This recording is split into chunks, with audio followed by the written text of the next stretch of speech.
Hey, hey, hey, everybody. Let's make sure all is well, and it is. Live from Denver, it is Friday night. Welcome back to the live stream regular edition of Critical Conversations.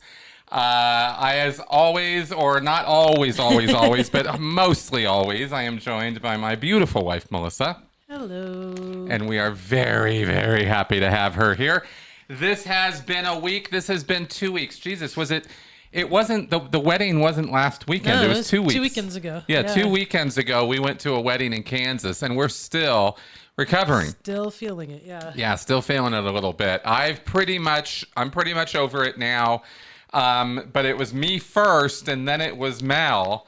And so she's still got some of the lingering bits and pieces. Slowly healing. This is the Love Dojo. Thank you, Red Pill. Always appreciate the how pumped you are to have a good show here. Seeing the comments before the show. Okay, so we are back, and I'm very, very happy to be back and get back onto the regularly scheduled programming of my channel. And I'm so close. I feel so close to getting that official certification and degree. I mean, I'm like, May 9th. Like next Monday, I believe, was the date that was given to me as the day when the board would meet. I'm not sure how long after that until I get the email or the communication, and then they will send me in the post. They'll send me my actual sheepskin, I guess you call it. So anyway, so that's what's happening there. Is anybody going to be seeing Top Gun 2? Not me. No, I will not be seeing that movie. I'm not, I don't have some moral high ground I'm trying to stand on with that, or with not watching Tom Cruise movies. I just don't think it looks like a very good movie. It looks like crap, It looks like kind of Top Gun 2. It's like it's all over again. There it is. Wow. Only this time with Miles Teller in the hot seat, right? And Cruise getting to ham it up as the wise old teacher now. Okay, and guys. Hey, Steve. Hey, everybody. So anyway, that's my take on that. I would actually, to this day, I will actually recommend still to people to watch some Tom Cruise movies. There's a couple that I'm really thumbs up on. The first one in the top of the list is Magnolia. Oh, yeah. Because I don't think he's really acting in that movie.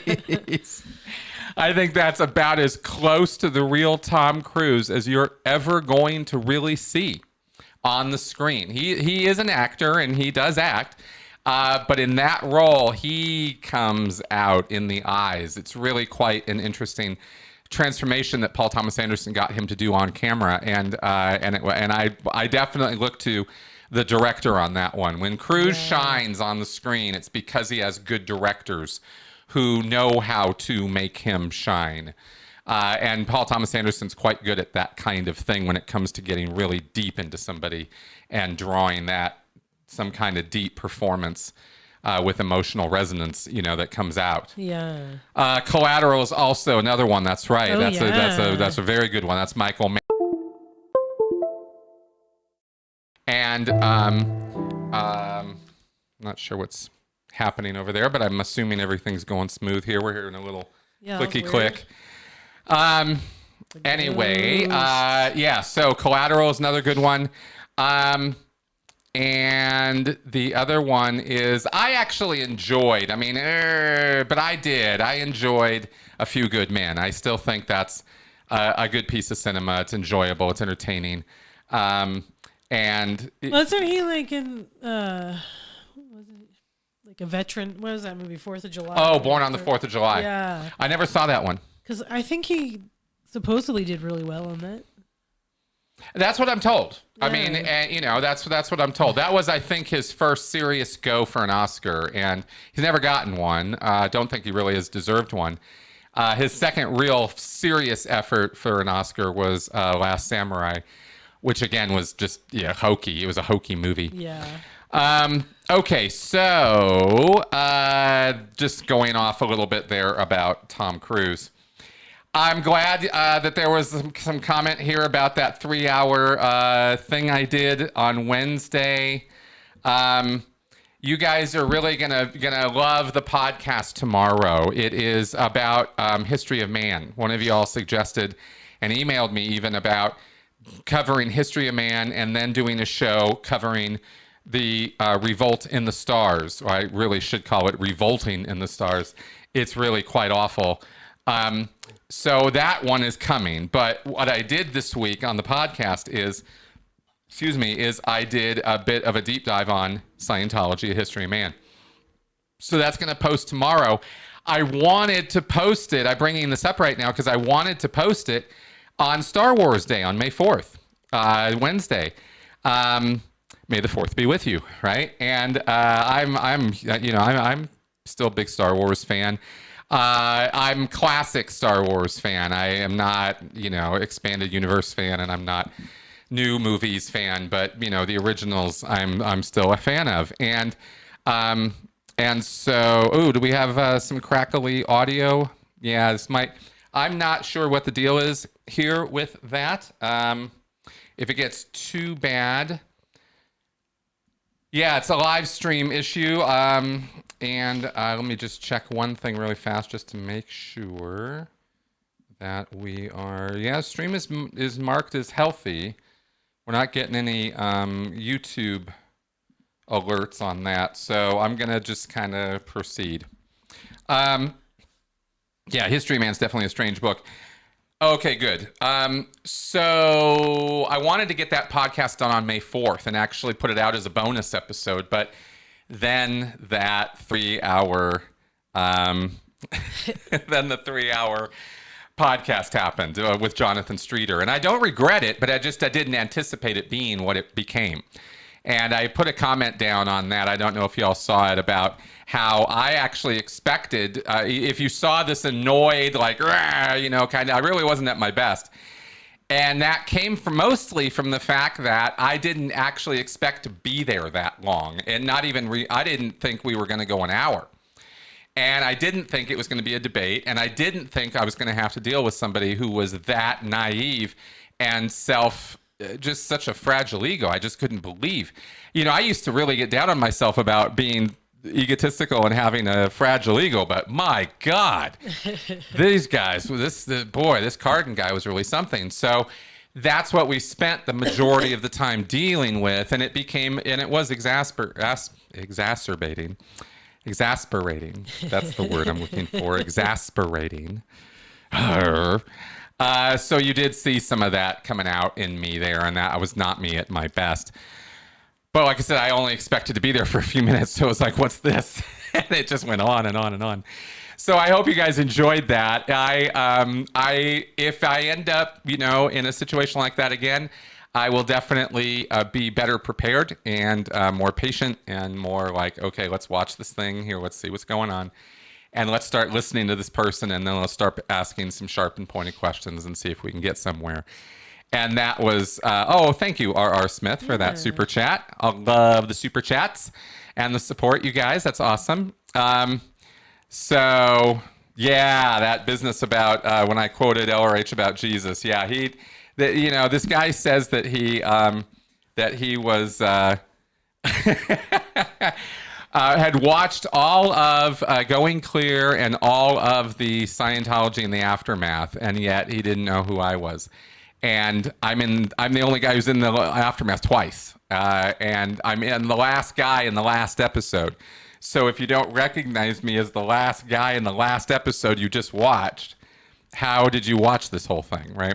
And not to mention, of course, that not only is not knowing me a thing, but he didn't know anything about Scientology either. So anyway, yeah, thanks guys. That was thanks for your positive comments on that. But that was an interesting experience, and it was that day I wanted to get that podcast out. So I didn't get it out, so now it's out. It will be out rather tomorrow. You'll see it, and it'll also be posted up on Tony's blog as well. Okay. So we have open mic this week, and I see we have a, oh, good. And I see we have a call in the queue. Let's pick it up. Hello, you are on. Oh, hi, Melissa, Chris, it's Ken. Haven't called in a while. How's it going? Hey, Ken. Welcome to the show. Going good. Better now that we're back on air. Oh, yeah, that's awesome. That's awesome. I just wanted to ask you something. As a fellow cinephile, have either of you guys been to a movie theater recently? We saw the Batman in a movie theater. Otherwise, and then you saw... I've been to a couple of things. Yeah, you went to a Selena. Yeah, the Selena party at the Alamo Draft House, and we went to see... Yeah. So she's been out a few more times than me. Yeah. Well, I've been hitting some of the regular theaters and drive-ins near me, which is badass, because the last time I've been to a drive-in before this year was 1992. It was to see Batman Returns, so pretty much any film I've seen at a drive-in since then has been better. So yeah, that checks out. Yeah, and also, go ahead. No, please. Yeah, okay, cool. And also, I was going to ask, have you ever watched the CinemaSins YouTube channel, or are you aware of it, or? No, CinemaSins. That sounds vaguely familiar, but not since I was trying to do movie reviews did I really dive into other movie review channels. What's CinemaSins? Well, what CinemaSins is it's mostly hosted by this guy named Jeremy. I forget his last name. Anyway, long story short, he lives in Nashville, Tennessee, and what CinemaSins is he basically does these 15 to 20 minute long videos where he rates films, and he'll either award it a sin for like maybe making a stupid movie blunder or using weird logic, or he'll take a sin off if it does something good. He sometimes has celebrity host sinners, like Neil deGrasse Tyson has done one or two. Wow. Kevin Smith did a review of Star Wars: A New Hope. And you just check it out. It's funny, if nothing else. And also, just one last thing I wanted to point out. I was rewatching your old podcast with Joe Walsh. I loved it. I actually met Joe at the Principal's First conference a few months ago in D.C., and that was badass. I got his autograph. Wow. So, yeah, I had a great time. See, it was actually a plus to meet him, and he had mentioned he had remembered doing your podcast. He loved doing it, and kind of shot the breeze about stuff. Also, one other question. This is just the last one I have. Yeah, okay? Sure. Yeah, I missed, believe me, I do miss Seven the Wonder Cat. And you may have answered this question before. I don't know. Do you guys want to get like another pet, or maybe a plant, candy bars? I don't know. I mean, eventually we want to get a dog. We're just trying to make sure we're ready for it. We do, however, have a little like stray feral cat that kind of lives around our backyard somewhere that comes and gets fed. He's been doing that since before we moved. Like for 10 years he's been hanging out, so it's just kind of our duty now to feed him. Yeah, he kind of came with the house. Yeah. It's kind of his name is Chaplin. He's a little black and white cat, and he is feral. We don't let him in. He doesn't let us approach him really, but he is a little cutie, and we do keep him fed. And in the rain, he'll come hang out under our easement. So yeah, that sounds awesome. I have sort of a similar thing. I actually have 4 cats at home. My mom and I do, but there's a feral cat. He lives out in the backyard. He'll let us feed him, but that's it. But that's cool. We respect his space. He doesn't invade ours. We respect his. It's, no combat, no need to, we haven't had to do a whole track sec check or anything, which, by the way, I don't think we could, because I don't think the cat, not having opposable thumbs, I don't see how it could grab the e-meter can. Yeah, right. That's right. But, that would be an issue. Well, listen, I really thank you guys for your time. Love the show. Always a pleasure to chat with you. And like I said, one thing I really love is it seems like your audience comes from, well, let's just say we're a diverse lot of people. I'm a little different than some. I'm a minister, but I love the show. I love the feedback. Wow. Yeah, that's great. Yeah, it's great. I love the give and take. Good luck on everything, and I'll let you get back to the show. Thank you. Awesome. Thanks a lot, Ken. Talk to you. Bye-bye. All right. Be good.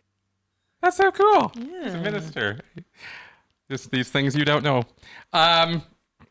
I wanted to address this real fast. RR, thank you again for this other super chat. And yeah, the super sticker does look to be just like a super chat.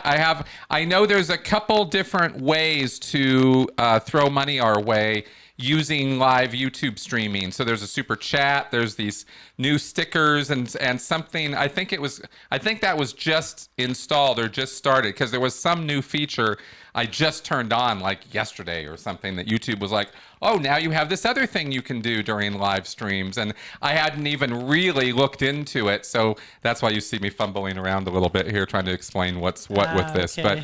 But there are multiple ways of throwing some love our way during the live streams. And we always appreciate that. So again, thank you very much for that. Okay. And we have another call in the queue. So let's not keep Joyce waiting. Hello, is this Joyce? This is Joyce. Hi. Hello, you. Welcome to the show. Hello. Thank you. Thank you. You know, Chris, I used to be in your Patreon, and I was from Toronto at that point, and I just happened to find that podcast you were referencing earlier, and you had mentioned that you now are going to get a bunch of letters after your name very soon, so I congratulate you on that.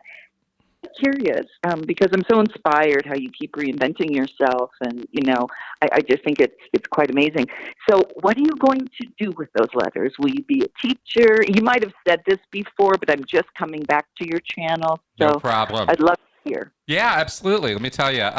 I don't have like solid in stone plans, but there are avenues that are now open to me that weren't so open before.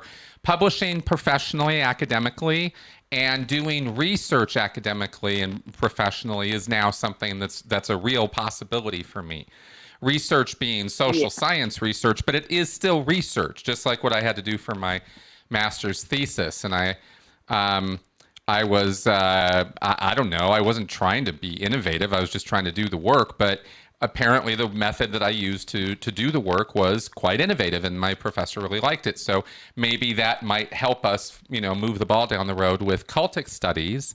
And I'm trying to establish that, work that out with my professor as to how I might go about doing that and use him as a mentor and a collaborator so that I can get published work moving in that direction. So that's one big thing that's kind of there. Another thing that's there that I have not really seriously started looking into yet, but is definitely a very high interest for me, is perhaps doing some guest lecturing at the local universities here in Colorado. Okay.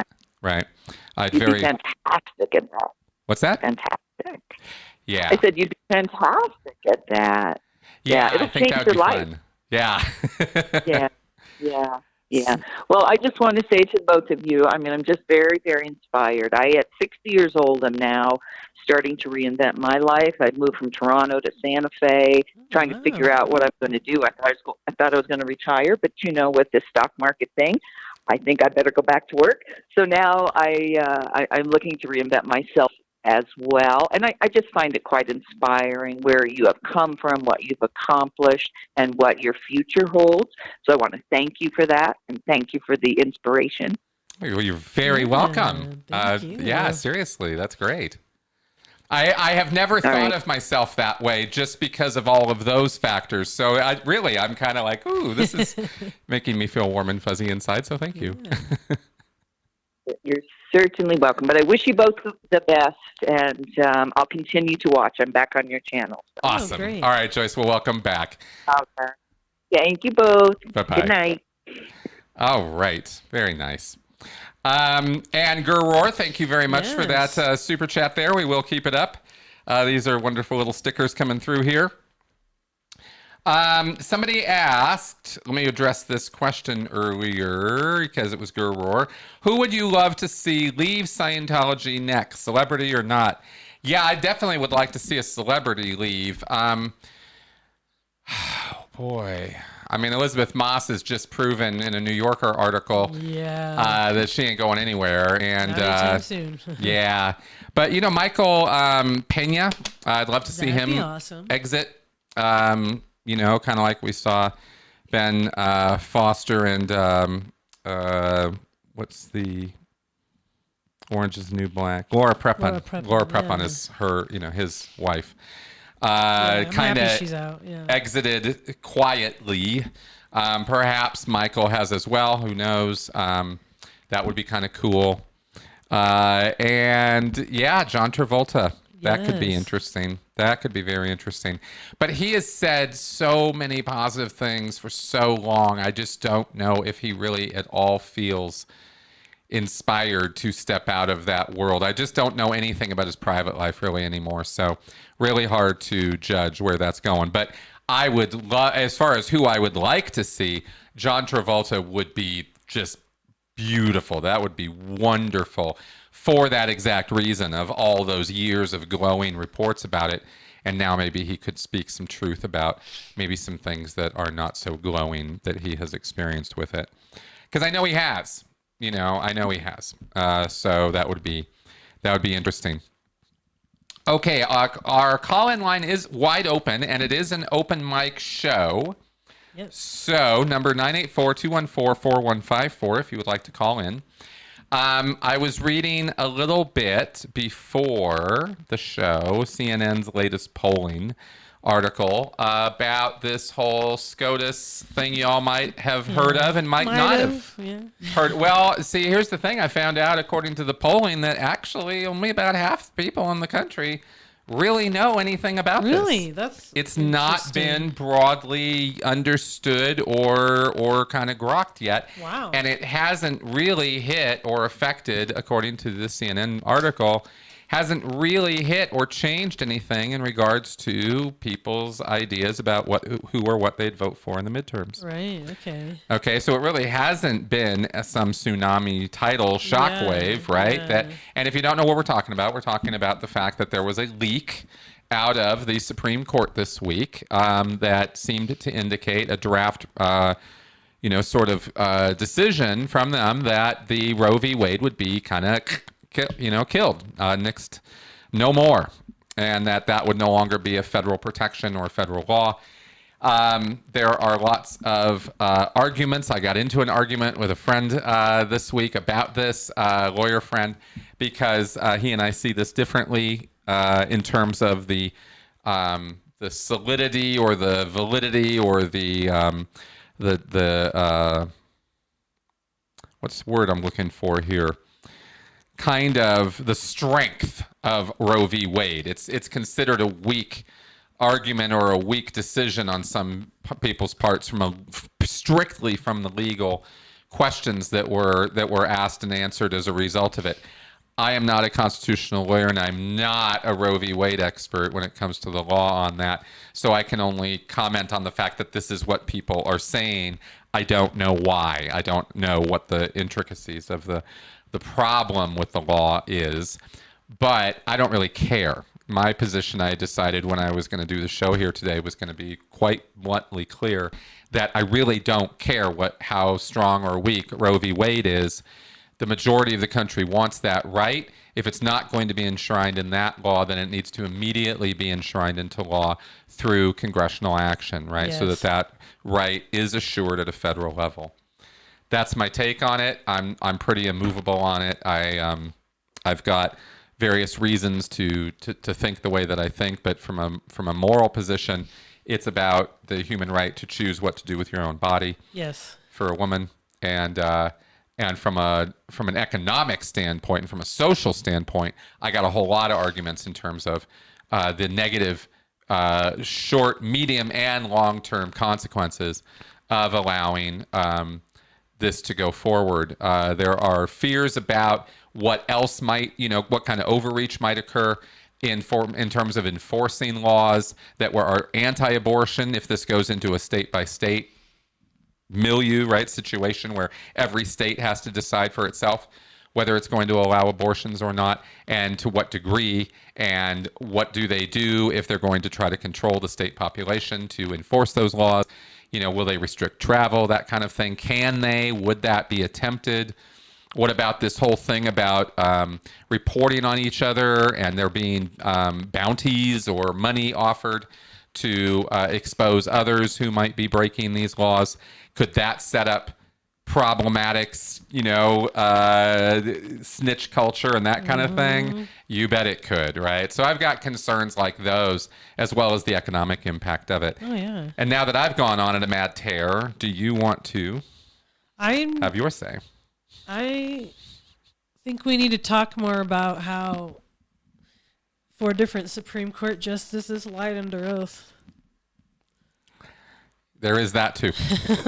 There is that too. In the confirmation hearings of at least Coney Barrett and Barrett, whatever, and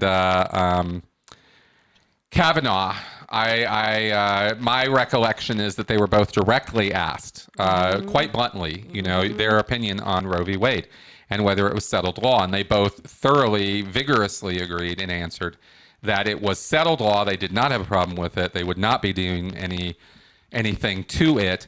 And that was under oath, during their hearings, as I understand it. If I'm wrong, y'all can correct me, but that's what I understand went down.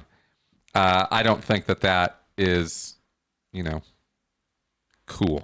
Yeah, it's not. And I wish that, there weren't people blocking in the way of dealing with it, Yeah. Yeah, as Stewart points out here, the Senate can choose to override the filibuster for a single bill without repealing the filibuster in general, and they've done it multiple times. Yeah, Stewart, I have to agree with you on that. That's the first I've heard of that piece of information, but that's interesting. But yes, exactly. 5 justices at least flat out lied. This is really not okay. I mean, the Supreme Court has always been considered this bastion of, to me, my view, my understanding of this, of our social view of the Supreme Court is that it's on a bedrock of integrity, and that it is supposed to be, kind of a pure thing in a way. Of course, the reality is that it's not, humans, right? It's people. But, yeah. Always has been people, right? And so we have had issues and decisions over the years that I've agreed with. We've had, that I've disagreed with. You too, based on our own moral foundations or our own view of things or what's going to benefit us. We can look at some decisions and go, yeah, those guys are a bunch of whacks, right? But on this one, most of the time, as I understand it, these guys are making decisions that tend to go in alignment with what the majority of the population is kind of on board with. And in a way, if you think about it, that's kind of a necessity when you're talking about a subject called justice. If it doesn't satisfy the majority of people, it's really not justice. Nope. And that's a really important kind of view here I wanted to bring up real fast, is these guys to be making this decision on Roe v. Wade goes against what every poll from every end of the political spectrum shows, which is that the majority of American people support a woman's right to choose whether she's going to have an abortion or not. And a majority of the American people are like, if Roe v. Wade ain't going to do it, then Congress needs to pass a law that will. And this is not like a questionable, close 51-49 point. This is way over in the majority. So for the Supreme Court to be ruling in this 15% of the American public are really staunchly supportive of, smacks of this kind of religious conservatism, moral minority, moral majority, as they used to call themselves, right, kind of thing. And I don't think we want that. I don't think we want that at all.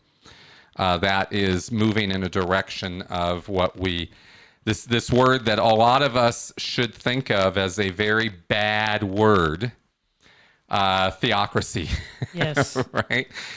We do not want to be moving in that direction. And caller, I do see you in the queue there. Just wanted to finish up some of these points. Okay. Yeah, exactly. Oh, is my mic, is it me not talking into my mic? I know we're getting some back and forth still. I'm sorry for the technical difficulties if they're coming across in your feed during our live stream here. Just doing the best we can. So, you had more? I'm just, it's a little scary time, and hopefully they change their mind and it goes a different way. But if not, I hope something good comes from it. Yeah. Like a bigger majority in the Senate or something. Yeah, I think that while polling right immediately this week indicates, again, from this CNN thing I was just reading before the show here, while that polling might indicate that it really hasn't quite hit yet, the effect of this, the thought of this, the potential consequences of this have not quite resonated or even occurred to people yet. And yeah, okay. Oh, I see. Yeah, disconnects every now. Okay, I'm gonna somehow figure out what the connection problem is after the show's done here, and we'll get this fixed for next time if I can address that. All right, so let's go. We got some calls in the queue, so let's pick these up.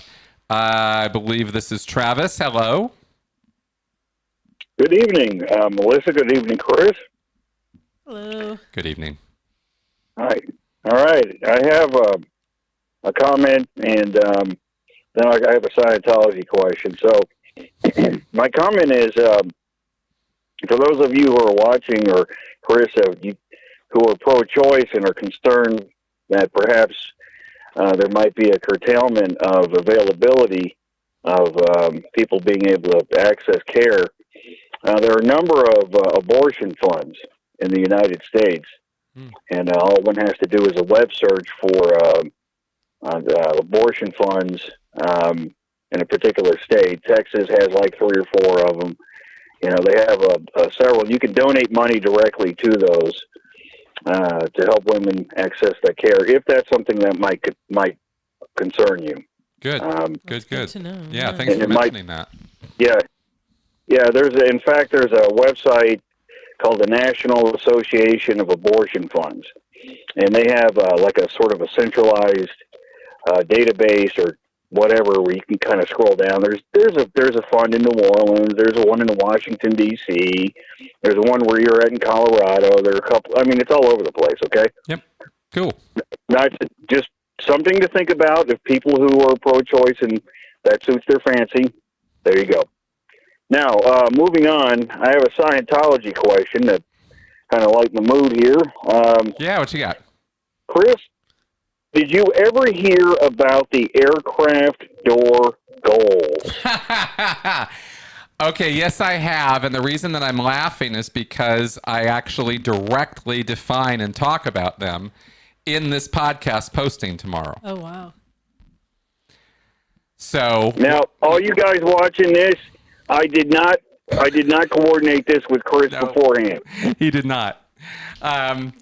But just to give a very rapid answer, since we're all just amongst us girls here, there are a series of very, very, very old incidents in Scientology. And by old, I'm talking about Hubbard dating these things to, 320 trillion years ago. These are the kind of numbers he's throwing around when he's talking about these very old incidents that have happened to us as spiritual beings, as thetans. These are not things that happened, obviously, to your body. And these are implants. These are forceful injections of thought, of artificial thoughts. And the aircraft goals specifically are goals that are implanted in a person. Kind of imagine Manchurian Candidate, okay? Only on, steroids times a million. I mean, that's kind of what these implants represent in Scientology. So the aircraft goals are goals that have pictures of aircraft doors in them for some reason, and are dated to this very, very ancient time. And I believe, just since it's so fresh in my mind, I think that the goals have to do with creating things. I think it has to do with create. That's my that's my quick answer on that. Well, that's about right. And so I read this policy. This has got to be one of those things that L. Ron Hubbard wrote when he was as coked out as he possibly could be at the apex of his drug use. Yes. Because I can't even make sense of it from any angle. I mean, it's like it says there's a mock-up and a Thetan is attached to the door, and it's flying through, the airplane's flying through. The guy was hallucinating or something. Well, the source, who knows? I noted in the podcast that L. Ron Hubbard Jr., many years later, claimed that the way Hubbard got some of the crazy stuff in the book History of Man is by pumping his kid with speed. Oh, wow. He just kept pumping him with amphetamines, and the kid just kept talking. And this was at a time when Hubbard Jr. had just graduated high school and joined his father in Phoenix to be part of the Scientology thing. And so the first thing his dad does is pump him up with drugs and put him on an e-meter, right? And he starts talking about the clam and stuff like this. So, wow. So you get these really crazy stories. Well, it turns out, they might well have been drug-inspired trips. Oh, my God. All right. Thanks for explaining this, and I have one last question or a suggestion. This is for Mel. Mel, I'd really love for you to do, and I think it would help your audience and everything, if you perhaps touched on the mental health subject. That's a big deal in this world today. Yep. Yeah. Please think about doing it. I don't know. It's up to you. You're a big girl, so, Yeah, Mel's mental or whatever. health corner or something. Yeah, we could do that. Yeah. That's a great idea, Travis. Thank you. Yeah, yeah, there you go. All right. Thanks for taking my call. You bet. Talk to you. Bye-bye. All right. And we have had Kevin in the queue here, patiently waiting. So let's pick him up. Hello, Kevin. You're on. Hey, guys. Hello. Welcome to the show. I was just wanting to touch on the upcoming Supreme Court decision. Yeah. What you got? Well, I'm honestly hoping nothing changes. I don't know what to make of it now that this draft opinion has been leaked. Yeah. But I'm of the mindset where it's not my choice. I have no say in the matter. And the only person that has a say in the matter are the people that are going through it. Yeah. And it's like, just something, or if you don't want to own something, then don't do it or don't own it. If you don't want a gun, don't buy a gun. If you don't want to drink alcohol, don't drink alcohol. But don't tell me I can't drink alcohol, or don't tell me I can't, with the ARs and all that are a different story, but, don't tell me I can't go buy a handgun for self-protection if I don't feel the need. Exactly. It's something that, So I hope nothing really changes very drastically. We do too. And I'm afraid that it might well be the beginning of something that is quite drastic. And I think that's why we all need to be keeping our eyes on the ball on this one. I think we really need to be paying attention. That's something we can all do right now with, just pay attention. Just watch what's going on, Because the doom and gloom doesn't have to happen. And, and it is our way that we do tend to go very doom and gloom right away when we're not having our way, especially on moral grounds. We tend to go right to the worst possible scenario, and that's what's going to happen. Yeah. And, and that's its own kind of logical fallacy. So we don't want to be doing that. But on the other hand, when we have facts and reason and evidence on our side that points to potentially negative consequences, it is our duty to pay attention and to at least talk about it. Yeah, absolutely. The other thing is, too, is that, the libertarian in me isn't really big on criminalizing things and driving them into the dark corners. Mm-hmm. And I think that could very well happen with this. And also, people say that there's an effect on society, from a moral standpoint with abortion being legal. Mm-hmm. Well, there's also an effect on society from a standpoint, whereas, if it was illegal, then you would have all these people that would have increased financial problems or other unforeseen things that I'm not really thinking about at the moment, but you just don't know. That's right. And I don't think people are seeing the big picture here when they're thinking about this. Exactly. That's exactly the reason we brought it up in the first place. And I'm really glad that you called in to mention these things, because this is exactly what's been on our mind too. How much are people thinking about this? How much are they looking at the longer term consequences of this? And what it's going to do, because I think it's going to create such a burden on these anti-abortion states. Yes. I think they're really shooting themselves in the foot with this economically. Absolutely. I mean, you know as well as I do, the way the market works, you could make something illegal, you're still going to be able to get it. Mm-hmm. There's, exactly. How many states are,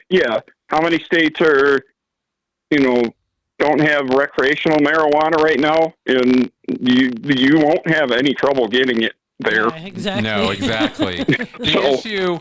The issue has always been, when it becomes an illegal thing, whether we're talking a service or a substance, the problem always becomes that the criminal element has to, by definition, then become involved. And, where there's a will, there's a way. Yeah, criminals are kind of their own brand of person. And I'm not talking about a criminal mind. I just mean that strata of rules. And those rules are not the rules you and I play by, right? And so there's a whole nother set of problems created there that I don't think any of us want, Absolutely. I guess to take this to the extreme as far as states that are going to completely outlaw abortions, it wouldn't be just some regular everyday, what would I say? I don't want to say, it wouldn't be some regular everyday criminal that would be able to afford to offer these services to these people. So you would be dealing with some pretty nasty people probably if you wanted to go get that done in that situation. Exactly. Right. It's like trying to, get DMT or something. As far as I'm concerned, there's no problem with DMT. I'd love to go try some DMT. But you can forget it if you think I'm going to go try to find some criminal to sell it to me, right? Yeah. I don't want to have anything to do with that. So, I mean, the people that could afford to offer abortion services on the black market are not the people that are, you're going to be buying weed from on the street corner. We're talking about organized crime. That's right. And I'm not saying it's going to go that way. I'm just taking it to the extreme, right? But I mean, that's you're talking about like mafia type organizations with lots of funds, and that's the only way that you'd be able to afford to pay people to do that kind of thing. That's exactly right. And you actually would also have an even lower tier develop back alley abortions, right? Well, that too. Yep. Yeah. That too. And that's going to be, that the increase in mortality rates, people are going to die. Self-induced. Yeah. People trying to do whatever they want to do. So that's, that's an issue. So there's lots and lots of issues here. And I see Robert's saying something here about Planned Parenthood and all the other ends of this too. It's a contentious issue, and nobody pretends that it's simple. But at the end of the day, we all kind of settled on this idea that it would be a woman's right. And to try to take that right away now, I think, is going to have disastrous consequences across the boards for everybody concerned. And so that's my kind of walk away take on that. Absolutely. Yeah. Well, thank you very much for calling in. Did you have other points you want to make on that? Well, I guess the only other thing I would say is if this goes the way that it looks like it's going to go, and the states end up having to decide. I don't know how Colorado, what the makeup is politically, Colorado, but here in Michigan, our legislature is all red, but we're pretty much a purple state. We're pretty much an in the middle purplish state, so it's going to be very interesting to see how that shakes out. Yeah, because you have a Democratic governor, right? We do. Yep. She was the one who almost got kidnapped. Yeah. That whole thing. Yeah. Okay. So you have a good chance of perhaps passing some protective legislation of some kind on it. Yeah, I mean, I think it's going to be a knockdown, drag out fight because, like I said, our legislature is pretty red, pretty red. But even then, when it comes to the people that aren't in leadership, I don't think they're. What would you want? I think there's some leeway in that a little bit. So, like I said, I just think it's going to be interesting the way it shakes out. But at the same time, I hope we don't have to go through that. Yeah, exactly. Me too. All right, man. Well, thanks for calling in. Appreciate it. All right. Thank you. All right. Bye-bye. Cool. Just wanted to catch up real fast on a couple of comments. There was something earlier. Yes, that was it. Gerror asked, would you consider going on the Midnight Mormon show if invited? No, I wouldn't. I definitely would not go on that show at this point. Not only did I have that bad experience with that, the one person of the Caden or whatever his name is, Corden, but also another one of them commented negatively that my input during the 3 hours convinced him that he should become a Scientologist, and so me as a self-appointed expert on this really backfired miserably, and that was his comment on that show. And my thought on that was that was a particularly cruel attempt to sort of get back at me personally by telling me that I was so bad and so awful that I actually sent them to Scientology because of my, rude awfulness. And I have to, just kind of let that one slide off the back. Now, did you have a quote? Yes. For this week? Yes, I thought she would. I wanted to give her time on this one. Okay, so this is a little quick one. Wisdom is learning what to overlook. William James. Ha! How timely with what I just said. That's hilarious. I mean, I don't. Anyway, yeah, whatever. But that's a cool quote. Yeah. That is really funny. Wow, that's really a funny quote. Yeah. Just because of some of the stuff that's been happening lately. One of the things that I'm still planning in my head the future podcast on this, but I'm going to do a podcast on toxic positivity. Oh, good. Right? Because it's a nice expression, but really what we're talking about is pumping yourself up too much, right? Not accepting limitations, not really realizing and maintaining perspective on yourself and your role in things. We always, really, really need to push ourselves. We need to, break those envelopes. We need to do more than we think we can do. That's how we succeed. That's how we evolve. But there is a point and there is a line in the sand for all of us where we are going too far. We are trying to do too much. We are trying to take on too much. We are overwhelming ourselves and basically crushing ourselves. And that line is individual for people. Some of us have extraordinary ability and some of us don't. But everybody's got that line for themselves. Yeah. And when you cross that line, then you're moving over into this kind of toxic positivity where I can do anything. I can empower myself with positivity.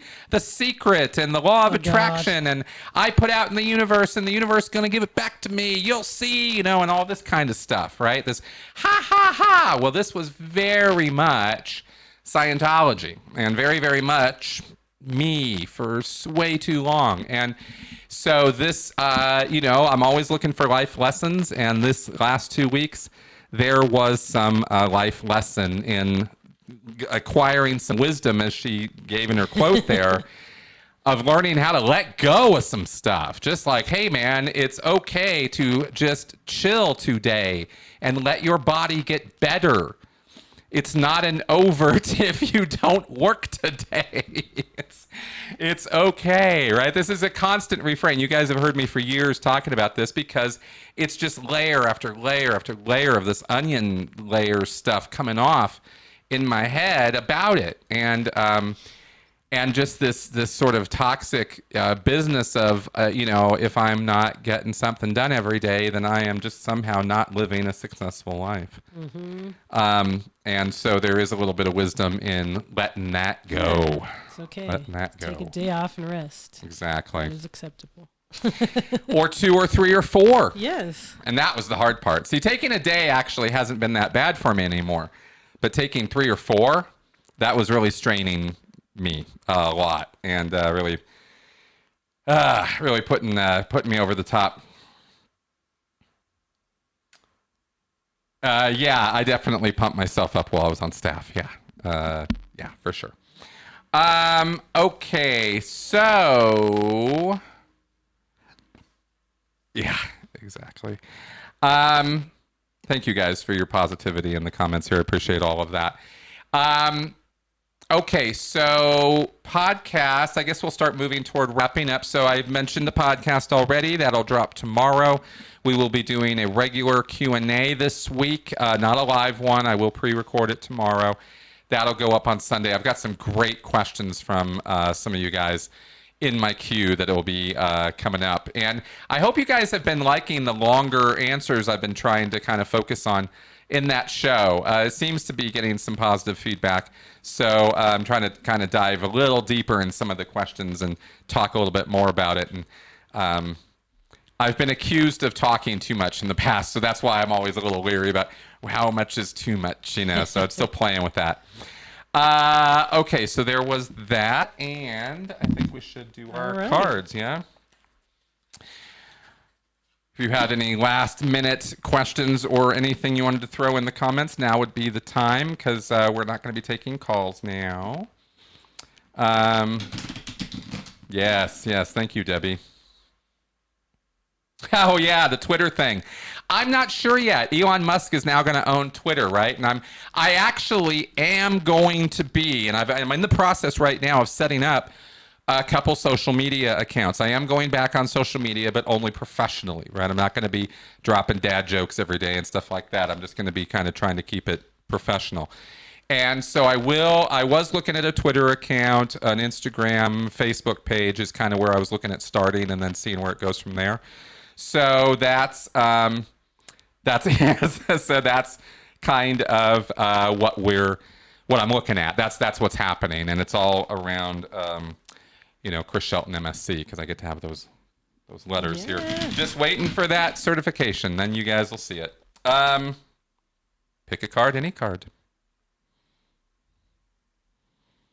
All right. Well, the slippery slope.